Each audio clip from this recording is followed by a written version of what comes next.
People के वृक्ष को जल चढ़ाने से कौन सा पुण्य मिलता है, आइए जान लेते हैं। एक नागिन के उद्धार की इस महान कथा के माध्यम से समुद्र की गहराइयों में स्थित क्षीर सागर, वहां का दृश्य अत्यंत दिव्य और मनोहर था।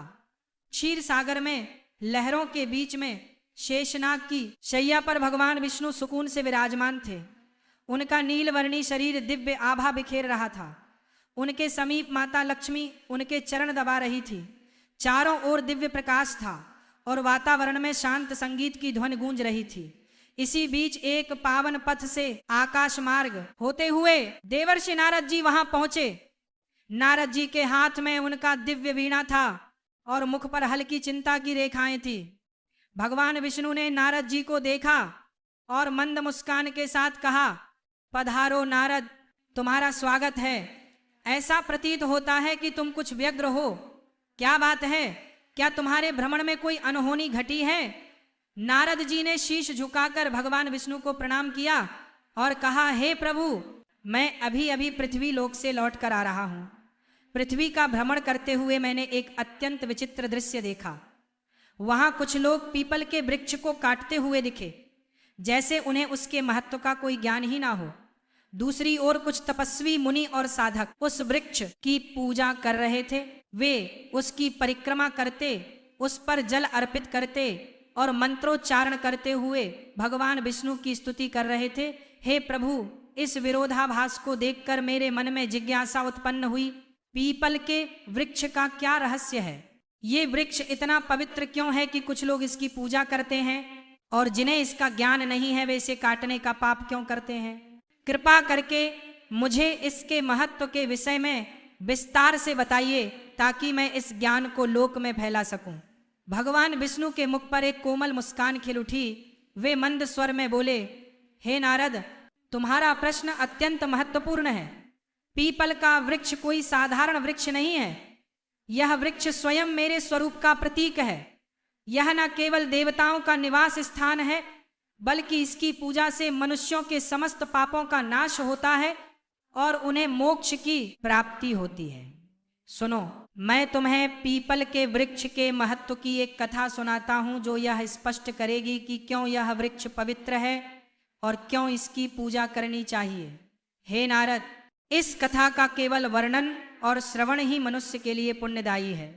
जो भी इस पावन कथा को श्रद्धा और भक्ति के साथ सुनता है या सुनता है, उसे अनगिनत पुण्य प्राप्त होते हैं। जो व्यक्ति इस कथा का श्रवण करता है, उसके जन्म जन्मांतर के संचित पाप नष्ट हो जाते हैं, चाहे उसने अपने अज्ञानवश कितना ही बड़ा पाप क्यों ना किया हो। इस कथा के श्रवण से उसे पापों से मुक्ति मिलती है। इस कथा को सुनने वाला अपने पितरों का आशीर्वाद पाता है, उसके पूर्वज संतुष्ट होते हैं और उसे सुख, समृद्धि और शांति का वरदान देते हैं। इसके फलस्वरूप पितरों के फण समाप्त होते हैं और उनके मार्ग में आने वाली बाधाएं दूर होती हैं। इस कथा को सुनने वाला व्यक्ति अपने घर में दुर्भाग्य, दरिद्रता और कष्टों को दूर करता है। उसके परिवार में सुख, समृद्धि और लक्ष्मी का वास होता है। उसका जीवन सदा मंगलमय रहता है। यदि किसी स्त्री पुरुष को संतान सुख की प्राप्ति में बाधा हो रही हो, तो वह इस कथा को श्रवण करके पीपल के वृक्ष की पूजा करे। उसे संतान सुख की प्राप्ति अवश्य होती है। नारद जी ने आनंद और जिज्ञासा से कहा, प्रभु, मैं ध्यान पूर्वक सुन रहा हूं, कृपया इस कथा का वर्णन कीजिए। भगवान विष्णु ने कहा, हे नारद, पूर्व काल की बात है। एक अत्यंत गरीब व्यक्ति रहता था जिसका नाम हरिदास था। हरिदास ईमानदार और परिश्रमी था, लेकिन उसका जीवन अत्यंत कठिनाइयों से भरा हुआ था। वह जंगल से लकड़ियां काटकर उन्हें बेचता और जैसे तैसे अपने परिवार का भरण पोषण करता था। उसका परिवार बड़ा था। बूढ़े माता पिता, उसकी पत्नी गायत्री और 3 छोटे छोटे बच्चे। हरिदास दिन रात मेहनत करता, फिर भी परिवार के लिए पर्याप्त भोजन जुटाना मुश्किल हो जाता। उसके घर में किसी भी प्रकार का धार्मिक कार्य नहीं होता था और ना ही देवताओं की पूजा अर्चना होती थी। हरिदास को शास्त्रों और धार्मिक महत्व के विषय में कुछ भी ज्ञान नहीं था। एक दिन हरिदास हाथ में कुल्हाड़ी लिए जंगल की ओर निकल पड़ा। वह सुबह से ही जंगल के एक एक कोने में घूमता रहा, पर उसे लकड़ियां तो दूर, एक भी सूखा पेड़ नहीं मिला। उसकी थकान बढ़ती जा रही थी और सूर्य अपनी मध्यावस्था में चमक रहा था। हरिदास को चिंता सताने लगी कि यदि वह आज लकड़ियां नहीं ले गया तो घर में चूल्हा नहीं जलेगा। भूख और प्यास से व्याकुल होकर वह जंगल में और आगे बढ़ाने लगा। जंगल का यह भाग अत्यंत भयानक था। ऊंचे ऊंचे वृक्ष, घनी बेलें और झाड़ियों ने सूरज की रोशनी तक को धरती पर आने से रोक रखा था। जगह जगह सर्प, बिच्छू और अन्य हिंसक जीवों के खतरे भी दिखाई देते थे, परंतु हरिदास की व्यवस्था उसे वहां तक खींच लाई थी। बहुत देर तक भटकने के बाद अचानक उसकी नजर एक विशाल वृक्ष पर पड़ी। वह वृक्ष अपने चारों ओर एक अजीब सी आभा बिखेर रहा था। उसकी शाखाएं मानो आकाश को छू रही थी और उसकी जड़ें धरती को गहराई से बांध कर रखे हुए थी। यह पीपल का वृक्ष था। हरिदास ने मन ही मन सोचा, अरे वाह, कितना बड़ा और मजबूत वृक्ष है। यदि मैं इसकी कुछ टहनियां काट लूं तो आज का काम बन जाएगा। फिर उसने कुल्हाड़ी को मजबूती से थामा और वृक्ष के पास पहुंच गया। वृक्ष के नीचे खड़ा होकर उसने एक क्षण के लिए इधर उधर देखा और कुल्हाड़ी को ऊपर उठा लिया। जैसे ही वह कुल्हाड़ी से वृक्ष पर आघात करने वाला था, तभी एक भयंकर आवाज गूंज उठी जो किसी स्त्री की सी प्रतीत हो रही थी। हे मनुष्य, ठहरो, तुम यह क्या अनर्थ करने जा रहे हो? हरिदास ने चौंक कर इधर उधर देखा, पर वहां कोई दिखाई नहीं दिया। अगले ही क्षण वृक्ष के तने के पास से एक भयानक काले रंग का सर्प प्रकट हुआ। उस सर्प की आंखें चमक रही थी, मानो उनमें अग्नि की ज्वाला जल रही हो। हरिदास भयभीत होकर पीछे हट गया। सर्प धीरे धीरे उसके सामने आकार लेने लगा। वह अब सर्प नहीं, बल्कि एक सुंदर स्त्री का स्वरूप धारण कर चुका था। यह कोई साधारण स्त्री नहीं थी, बल्कि एक नाग कन्या थी। उसका चेहरा तेजस्वी था और उसकी आंखों में अपार रहस्य झलक रहा था। फिर नाग कन्या ने गंभीर स्वर में कहा, हे मनुष्य, तुम यह पवित्र पीपल का वृक्ष काटने जा रहे थे। क्या तुम्हें इसका ज्ञान नहीं कि पीपल के वृक्ष में देवताओं का वास होता है? इसे काटने से तुम्हें महान पाप लगेगा। हरिदास की सांसें तेज हो गईं। वह भयभीत होकर कांपते स्वर में बोला, हे देवी, आप कौन हैं और मुझे मनुष्य की वाणी में बात कैसे कर रही हैं? मैंने तो ऐसा कुछ कभी सुना भी नहीं था। कृपया मुझे बताइए कि आप कौन हैं और यह वृक्ष क्यों इतना विशेष है? नाग कन्या मुस्कुराई और बोली, हे मनुष्य, मैं इस पीपल के वृक्ष की रक्षक हूँ। मेरा नाम नागिनी सुरसा है। यह वृक्ष मेरे लिए बहुत प्रिय है, क्योंकि इस वृक्ष में मेरा वास है और यह पवित्र है। परंतु इस वृक्ष के साथ मेरा यह जुड़ाव केवल इस जन्म का नहीं है, बल्कि यह एक पुरानी कथा का परिणाम है। सुनो, मैं तुम्हें अपने पूर्व जन्म की कथा सुनाती हूँ। यह कहते हुए नाग कन्या सुरसा का चेहरा गंभीर हो गया। उसकी आंखों में अतीत का एक गहरा रहस्य चमक उठा। हरिदास विस्मय और जिज्ञासा से उसकी ओर देखने लगा, क्योंकि यह सब उसके लिए अत्यंत अद्भुत और विचित्र था। नाग कन्या ने अपना वृत्तांत आरंभ किया। नाग कन्या ने गहरी सांस ली और हरिदास की ओर देखते हुए कहा, हे मनुष्य, पिछले जन्म में मेरा नाम सुमति था। मैं एक प्रतिष्ठित वैश्य परिवार में जन्मी थी। मेरे पिता एक धनवान व्यापारी थे और मेरे विवाह का आयोजन उन्होंने बड़ी धूमधाम से किया। मेरा विवाह एक पुण्यात्मा और ज्ञानी वैश्य पुत्र से हुआ, जिसका नाम धर्मपाल था। मेरे पति अत्यंत धार्मिक प्रवृत्ति के थे और अनाज का व्यापार करते थे। उनका जीवन सादा लेकिन धर्म और सत्कर्म में लीन था, किंतु मैं उनके गुणों से सर्वथा विपरीत थी। मेरा स्वभाव अत्यंत स्वार्थी और अहंकारी था। मैंने तो अपने पति का आदर करती थी और ना ही किसी प्रकार के धर्म कर्म में रुचि रखती थी। मुझे देवी देवताओं की पूजा व्यर्थ प्रतीत होती थी। मेरा मन सदा सांसारिक सुखों और धन संपत्ति में लिप्त रहता। मेरे पति मुझे समझाते रहते कि हमें जीवन में पुण्य के कार्य करने चाहिए, देवताओं की पूजा करनी चाहिए, किंतु मैं उनकी बातों को हमेशा अनसुना कर देती। हमारे गांव के पास एक मुनि का आश्रम था। वह आश्रम शांत, पवित्र और प्रकृति की छांव में बसा हुआ था। वहां के वातावरण में एक अलौकिक शांति थी। मुनि ने अपने आश्रम के आंगन में एक छोटा सा पीपल का वृक्ष लगाया हुआ था। गांव के लोग वहां नियमित रूप से पूजा करने आते थे। वे पीपल के वृक्ष के चारों ओर दीप जलाते, जल चढ़ाते और उसकी परिक्रमा करते। उनका विश्वास था कि इस वृक्ष में भगवान विष्णु का वास है और उसकी पूजा करने से उनके पितर प्रसन्न होते हैं। लोगों की श्रद्धा और भक्ति से वह वृक्ष बहुत ही कम समय में विशाल हो गया। एक दिन की बात है, मैं उस आश्रम के पास से गुजर रही थी। वहां मैंने देखा कि एक ब्राह्मण अत्यंत श्रद्धा से उस पीपल वृक्ष की पूजा कर रहा था।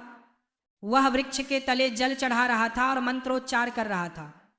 यह दृश्य देखकर मैं ठहाका मारकर हंसने लगी और कटु स्वर में कहा, अरे ब्राह्मण, तुम मूर्खों की तरह इस वृक्ष की पूजा क्यों कर रहे हो? ये तो केवल एक पेड़ है, न फल देता है न फूल। क्या यह पेड़ किसी काम का भी है? यह व्यर्थ का ढोंग है। तुम्हारी पूजा का कोई लाभ नहीं है। मेरे शब्द सुनकर वह ब्राह्मण अत्यंत शांत भाव से मेरी ओर देखता रहा। फिर वह गंभीर स्वर में बोला, हे देवी, तुम्हारा अज्ञान ही तुम्हारे इस व्यवहार का कारण है। क्या तुम्हें ज्ञात नहीं कि यह पीपल का वृक्ष मात्र एक साधारण वृक्ष नहीं है? इस वृक्ष में स्वयं भगवान विष्णु का वास होता है। यह वृक्ष जीवित है और अत्यंत पवित्र है।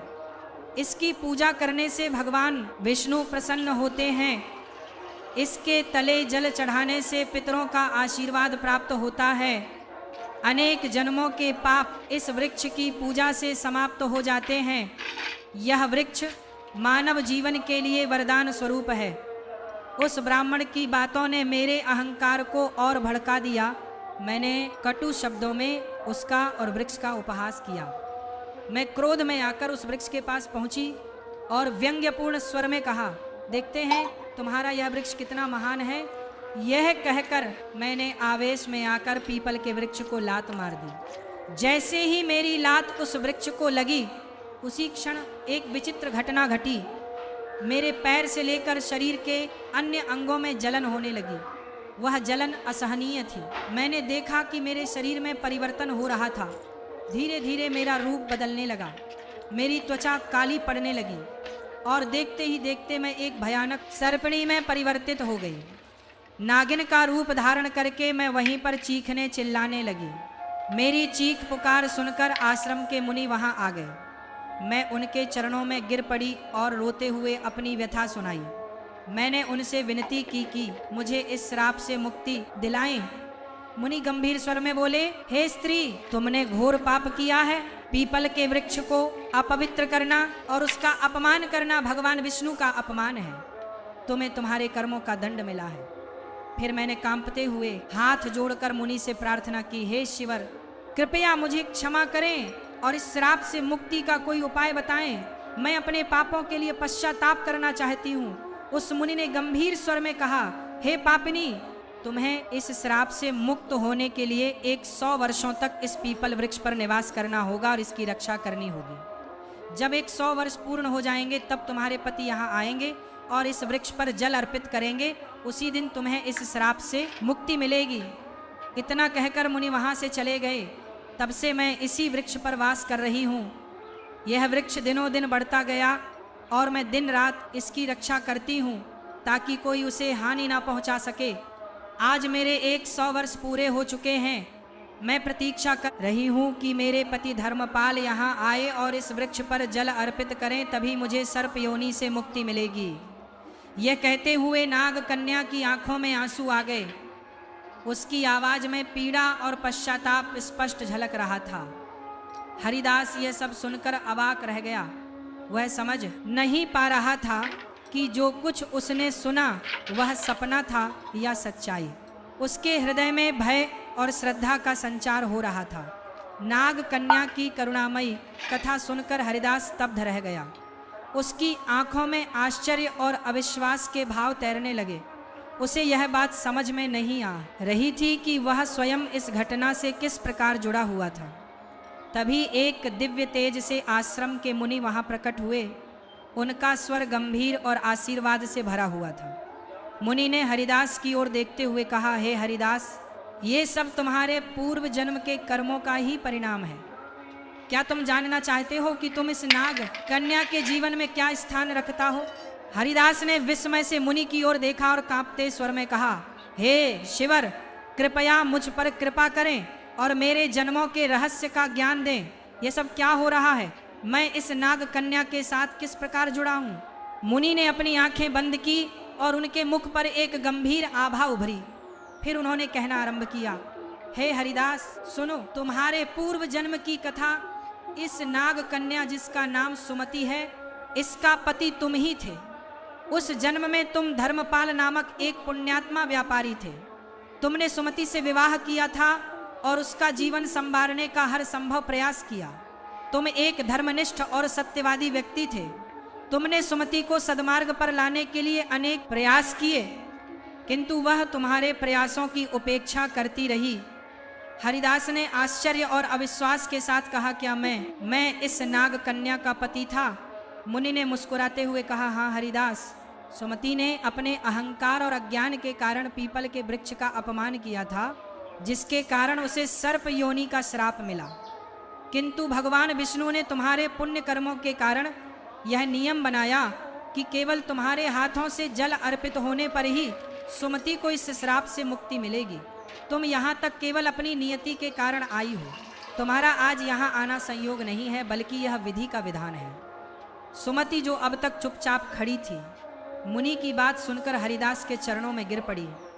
उसकी आंखों से आंसुओं की धार बहने लगी। वह कांपते स्वर में बोली, हे स्वामी, मैं अपने पूर्व जन्म के पापों के लिए आपसे क्षमा मांगती हूँ। मेरे अहंकार और अज्ञान के कारण मैंने आपको दुख पहुँचाया और इस पीपल वृक्ष का अपमान किया।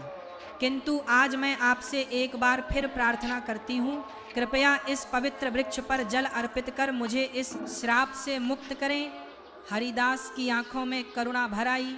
उसने नाग कन्या के प्रति कोई क्रोध या घृणा नहीं दिखाई, बल्कि उसके हृदय में श्रद्धा और सहानुभूति का भाव जाग उठा।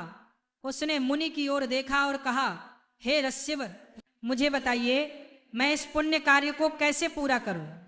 मुनि ने हरिदास को पीपल वृक्ष के पास ले जाकर कहा, हे वत्स, इस वृक्ष पर श्रद्धा से जल अर्पित करो और भगवान विष्णु का स्मरण करो। इससे तुम्हारे पूर्व जन्म के बंधन समाप्त हो जाएंगे और सुमति को भी मुक्ति मिलेगी। हरिदास ने पास ही रखे कलश से जल भर वह पीपल वृक्ष के सामने खड़ा हुआ और अपने मन में भगवान विष्णु का ध्यान करते हुए जल अर्पित करने लगा। जैसे ही उसने जल की धार पीपल की जड़ों में चढ़ाई, एक अद्भुत घटना घटी। पीपल वृक्ष के नीचे एक दिव्य प्रकाश फैला और नाग कन्या का सर्प रूप धीरे धीरे नष्ट होने लगा। स्थान पर एक सुंदर तेजस्वी स्त्री प्रकट हुई। उसका चेहरा चमक रहा था, मानो वह स्वयं एक देवी हो। सुमति ने हाथ जोड़कर हरिदास और मुनि को प्रणाम किया। सुमति ने कहा, हे स्वामी, आपके पुण्य और भगवान विष्णु की कृपा से मुझे आज इस अभिशाप से मुक्ति मिली है। मैं आपके प्रति कृतज्ञ हूँ। आपने न केवल मेरे पापों का प्रायश्चित करवाया, बल्कि मुझे मोक्ष के मार्ग पर ले आए। मुनि ने आशीर्वाद देते हुए कहा, हे सुमति, अब तुम स्वर्ग लोक को प्रस्थान करो। तुम्हारे इस श्राप का अंत हो चुका है। भगवान विष्णु तुम्हें आशीर्वाद दें। सुमति ने एक बार फिर पीपल वृक्ष की परिक्रमा की और वहां से दिव्य प्रकाश के साथ स्वर्ग लोक को प्रस्थान कर गई। इस घटना के बाद हरिदास के जीवन में बड़ा परिवर्तन आया। उसने पीपल वृक्ष की महिमा को समझा और प्रतिदिन उसका पूजन करने लगा। उसने अपने परिवार को भी धर्म के मार्ग पर चलने की प्रेरणा दी। वह जान गया कि पवित्र वृक्षों का सम्मान और देवताओं का स्मरण जीवन को सफल बनाता है। भगवान विष्णु ने पीपल वृक्ष के महत्व की कथा समाप्त की। उनके मुख पर करुणा और दिव्यता का तेज झलक रहा था। देवर्षि नारद जी अत्यंत भाव विभोर होकर बैठे थे। उन्होंने भगवान विष्णु की स्तुति करते हुए कहा, हे प्रभु, आपने पीपल वृक्ष की महिमा और यह कथा सुनाकर मेरी जिज्ञासा को शांत किया। मैं धन्य हो गया। इस कथा से यह स्पष्ट हुआ कि मनुष्य अपने अज्ञान और अहंकार के कारण ही पाप के मार्ग पर चलता है, किंतु आपकी कृपा से ही उसका उद्धार संभव है। यह वृक्ष न केवल पवित्र है, बल्कि स्वयं आपका दिव्य स्वरूप है। भगवान विष्णु मुस्कुराते हुए बोले, हे नारद, यह सत्य है। पीपल का वृक्ष सृष्टि का जीवन है। इसकी जड़ में मैं स्वयं निवास करता हूँ। तने में भगवान शिव का वास है। और शाखाओं में ब्रह्मा का। इस वृक्ष की पूजा करने से मनुष्य त्रिदेवों का आशीर्वाद प्राप्त करता है।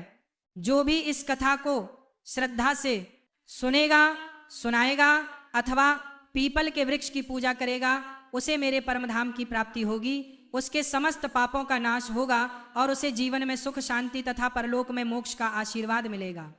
नारद जी ने कहा, हे प्रभु, मैं अविलंब पृथ्वीलोक पर जाऊंगा और इस कथा का प्रचार करूंगा। मैं लोगों को यह बताऊंगा कि पीपल के वृक्ष का अपमान नहीं करना चाहिए, इसकी पूजा करके वे आपके सानिध्य को प्राप्त कर सकते हैं।